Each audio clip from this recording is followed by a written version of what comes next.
மாயனை மண்ணுவாட மதுரை மைந்தனை தூய பெருநீ யமுனை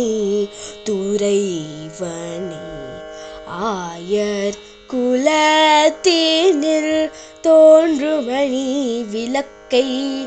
தாயை குடல் விளக்கம் செய்த தாமோதரனை